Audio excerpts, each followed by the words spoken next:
মধ্যপ্রাচ্যের দেশ সংযুক্ত আরব আমিরাতে জুন থেকে সেপ্টেম্বর পর্যন্ত তীব্র তাপদাহ অনুভূত হয়। এ সময় তাপমাত্রা ৪৫ থেকে ৫০ ডিগ্রির ওপরে ওঠানামা করে।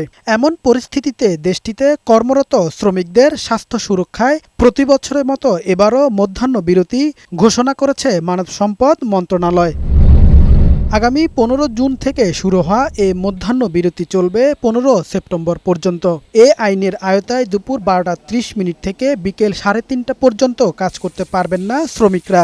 জারিকৃত নির্দেশনা অমান্য করলে শ্রমিক বা সংশ্লিষ্ট কোম্পানিকে ৫০,০০০ দিরহাম পর্যন্ত জরিমানা ও লাইসেন্স বাতিলের মতো শাস্তি দেওয়া হবে বলে হুঁশিয়ারি দিয়েছে দেশটির সরকার। মধ্যাহ্ন বিরতির এই নিয়মকে স্বাগত জানিয়েছেন প্রবাসীরা। প্রায় সময় আমাদের কাছ থেকে বাইরে, এটা আমাদের পক্ষে আসলে সম্ভব হচ্ছে না, মানে বাইরে কাজটা করার জন্য। আমাদের সরকার যে নিয়মটা করছে ১২টার দিকে বন্ধ করে দেওয়ার কথা বলছে, এটা আসলে অনেক ভালো হবে আমাদের জন্য। এদিকে শ্রমিক ও প্রতিষ্ঠানগুলোকে এ আইন মেনে চলার অনুরোধ জানিয়েছেন বাংলাদেশ কনস্যুলেট জেনারেল।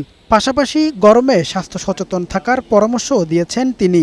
আইনের প্রতি শ্রদ্ধাশীল হয়ে বা যে ঘোষণাটা দিয়েছে সেই ঘোষণাটির প্রতি শ্রদ্ধাশীল হয়ে আপনারা যে সময়টুকু বেঁধে দিয়েছে সেই সময়টুকুতে আপনারা দয়া করে বাইরে অবস্থান করবেন না, ঘরের ভেতরে অবস্থান করুন এবং এই সময়ে অবশ্যই যে কোনো ভারী কাজ থেকে বিরত থাকুন। কামাল উদ্দিন, বৈশাখী সংবাদ।